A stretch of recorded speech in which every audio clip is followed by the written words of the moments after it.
Hello, grumpy old fart here. I have a friend who's big into conspiracy theories, and he keeps bugging me to do, aliens and Sasquatch, Bigfoot, you know, what was the term used? Cryptids. Okay.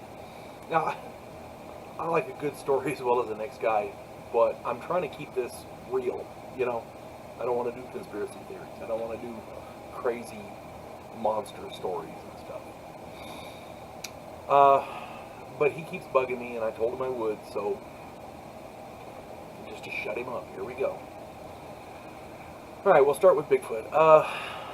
Bigfoot was a term coined in I want to say in the 60s, and there was a logging camp. They had a bunch of heavy equipment there, and a lot of their stuff kept getting destroyed, and they kept finding these big tracks everywhere. Huge humanoid tracks, but they're huge, 12, 15 feet long or whatever. And we don't know if it was a hoax. We don't know what. I'm not saying it's real in any way, shape, form, or fashion. But I did a current events thing the other day where they had discovered a new species of whale off the coast of Japan. And in Vietnam, I touched on this. They found a new species of antelope that hides in the water and breathes through the top of its head. And this thing, they found it in Vietnam in the 70s, where we had just fought a war. You think somebody would have saw it. But no, they didn't. Go back a little further, I want to say it was in the 70s, early 70s. They caught a picture of a fish that somebody had caught off the coast of Africa somewhere. And it was what's called a coelacanth. And this fish was the ugliest fish, I swear. But anyway, the locals been catching them for years. Mainstream botanists, biologists, whatever, the mainstream science had thought that this fish was extinct for 60, 65 million years, something like that. But there it is. It's right there on camera. Somebody caught one. So when people say, well, there's no such thing as Bigfoot, well, it's a possibility. I'm not saying it's real. I don't know. But discounting things is the first step in ignorance, in my opinion. When right now in mainstream archaeology, they keep finding stuff that completely shatters what they thought they knew. They've been teaching it in school for decades, and then they find something like Göbekli Tepe, which is a site, a religious site. The thing is massive, it's huge. And it pushes back the dawn of current mankind something like 5,000 years. It puts man on this earth in its current form 5,000 years earlier. Okay? There's a lot of this stuff that we don't understand. And mainstream science seems to ignore what they can't explain. They're doing it. Okay? Now again, there are some things in science that are absolute. The laws of physics are absolute. But there's a lot that people think they know that they don't really know, So when you hear a scientist say there's no way Bigfoot could exist, remember Göbekli Tepe. It boggles the mind how scientists and they did this other thing. Here a while back, they found soft tissue inside fossils of mammoths. They had found some mammoth fossils, and inside there was some soft tissue. They were able to get DNA samples from that. Okay? That shouldn't exist. There's no way it should exist. Right? Because woolly mammoths have been extinct for how long? It shouldn't exist. But then you go back, and I was reading this years ago, and I thought it was kind of funny at the time. I'm a huge Louis L'Amour fan, and he has a book out called Jubal Sackett. Really good book. If you haven't read it, get it. It's really good. Anything by Louis L'Amour is good. But in this book, he points out that American Indians have oral histories. They keep track of their history orally. They pass down through the generations. They have memories of their ancestors hunting woolly mammoths in North America. And it wasn't that long ago. Okay? So when you hear scientists say, well, that can't happen, you know, at that point, if a scientist says it can't possibly happen, you, you gotta take a step back and think about that. Now, there are some things obviously that can't happen. I'm not gonna walk out the door to fly. I can't do that. I'm an old fat bald guy. I can't fly. I may have, you know, decent streamlined aerodynamics with a bald head, but other than that, it ain't happening. I'm too fat and heavy. It ain't happening. There are certain absolutes in science. However, when you have so many credible witnesses seeing things in the wilderness areas, woods, forests, things like that, that they can't explain, swamps, you know, out in the desert, because they're all over. You see stuff like that. You hear of stories like that from credible people.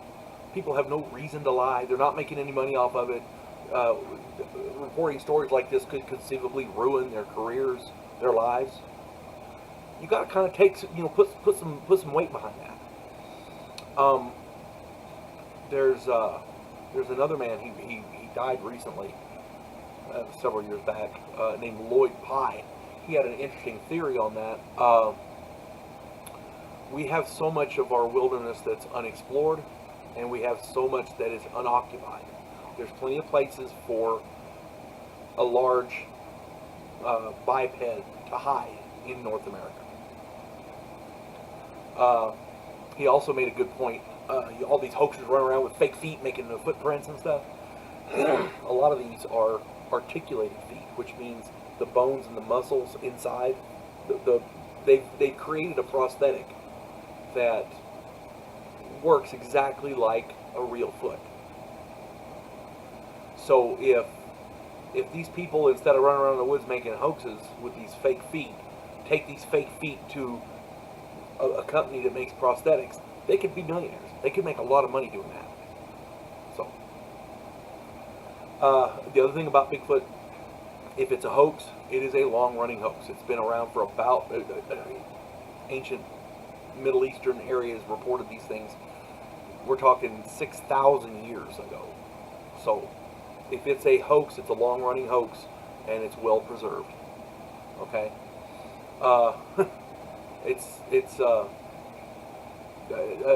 When I was a kid, the very first horror movie I ever saw that really scared me, made me afraid to go outside, was The Legend of Boggy Creek.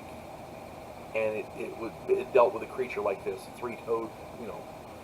And apparently in recent times, these, according to normal stories, according to witnesses in New Mexico, they're now spotting these three-toed footprints. Okay. There's a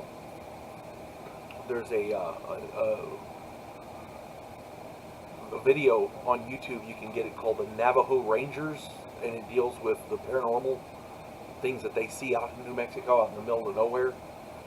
That's a compelling video, because these guys are cops. Okay? Just saying. Alright, now let's get on to the second part of this video. UFOs. I work in a very remote area. I work overnights. I see lights in the sky all the time that I cannot explain. I have tried to get photos with my cell phone and things like that, other means, and these things don't show up on my video camera. They don't show up as on my photos. So I don't know what to make of that. I'm an Air Force veteran. I'm not. I like to think I'm kind of grounded. People who know me think I'm a little weird, but I know the difference between an airplane and a helicopter and something else, whatever the hell it is. There are things people see in the night sky, and in broad daylight too, by the way. There's a guy named Jaime Maussan. I think that's how you pronounce his name. He's a Mexican journalist, and he was going to do a little fun thing, on Sunday nights. Turns out to be the biggest paranormal show as I understand it, in Mexican history. It went from a half an hour to like a 2.5 hour program on Sunday nights, and he keeps getting call-ins and people sending him all kinds of footage. This guy has some compelling stuff. Okay, really compelling stuff. uh, videos and photos of aliens on the ground, alien life forms walking around and stuff. Now, you know, again, I don't know if any of that's true, but if it's very realistic looking, and if it's not true, whoever did it did a hell of a job. You know, kudos to them if it's fake, because that's a hell of a hoax. I'm going to point out one of the biggest UFO events in history. There was an event that happened over Phoenix, Arizona. I want to say it was 1997. They call it the Phoenix Lights. You can look up information on it. Thousands of witnesses, literally thousands of witnesses reported this.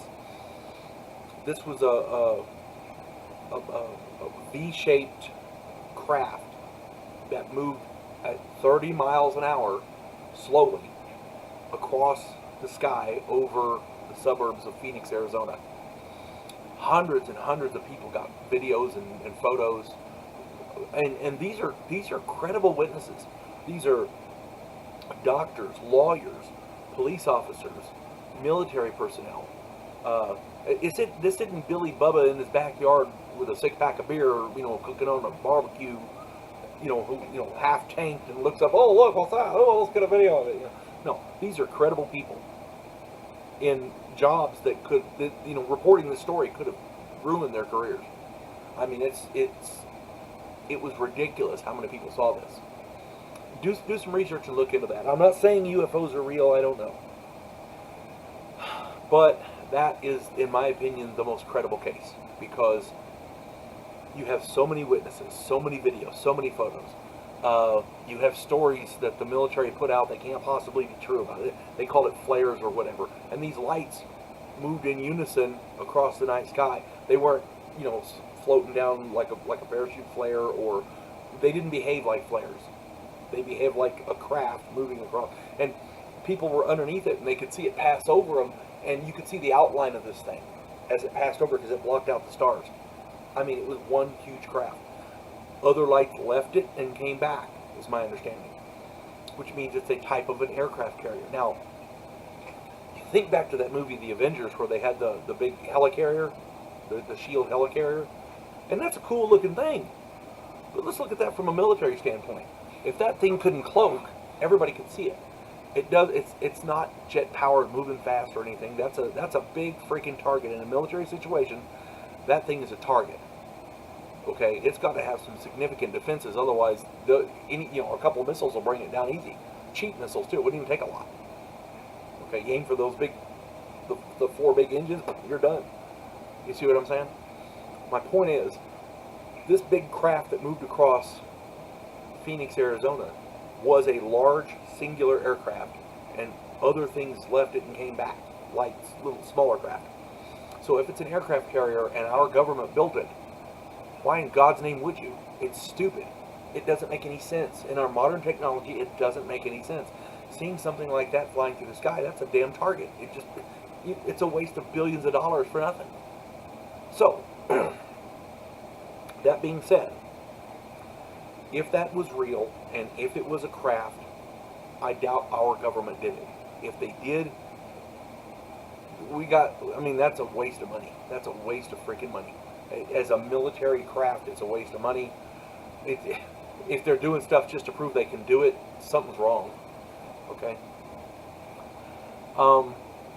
There are other reports from all over the world. This isn't just an American phenomenon. These are all over the world. Like I said, I want to say his name is Jaime Maussan.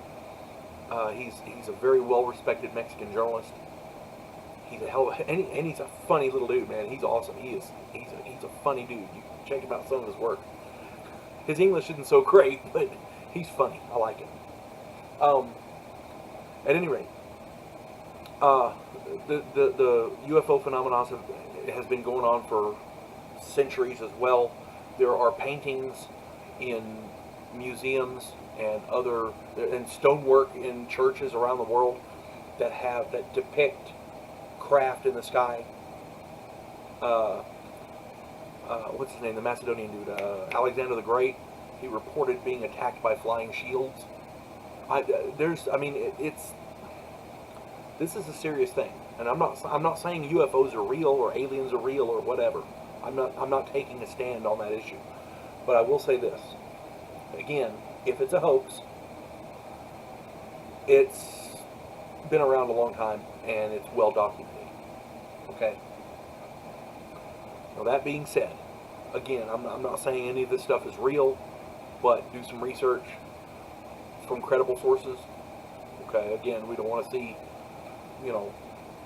teenagers videotaping something in the night sky. To me, that's not absolutely credible. But there was a movie from back in the 50s called UFO. The story of unidentified flying saucers or whatever. Anyway, just type in UFO on YouTube and you can see it. It's in black and white. They have some video, some film footage of UFOs that cannot be explained. Now, here's something to consider. Back in the 50s, they didn't have modern movie studios and computer graphics and CGI and all that stuff. They didn't have that. Look at one of those old 1950s monster movies, and you can see the level of special effects that they had. And then you look at these the film footage that's in this movie UFO from the 1950s. You can see a stark difference. These things, I mean, whatever's on that film footage, if it's faked, they came from the future to fake it, because we didn't have that technology back then. There's no way to fake that. Nowadays, if a kid on a laptop can, with the proper software, he can make a video of a UFO flying through his hometown and stopping above the sheriff's department and hovering and then leaving or whatever. There's a lot you can do. But in the 1950s, they didn't have any of that. They didn't have computers. They didn't have home computers. They didn't have none of that. Movie studios were very primitive. Very primitive. Okay? I'm just saying. Watch that movie. It's really good. It's an old movie. It's black and white. It's kind of it's a movie, but it's also a documentary. There's a lot of good people in it. But my point is, watch that show and you'll see. So that's my. There was a wonderful movie out. I can't remember what it was called. I want to say it was Jodie Foster. She made a good point. Mathematically, as big as the universe is, and as big as many stars are out there, and as many planets as we know are out there, mathematically, there's got to be alien life somewhere. The universe is too big for there not to be. Now, whether or not they're visiting us, I don't know. But there you go. So, that's my take on UFOs and Bigfoot. And I did this because my friend wouldn't stop bugging me. So there you go. All right? You folks have a good day. God bless one and all.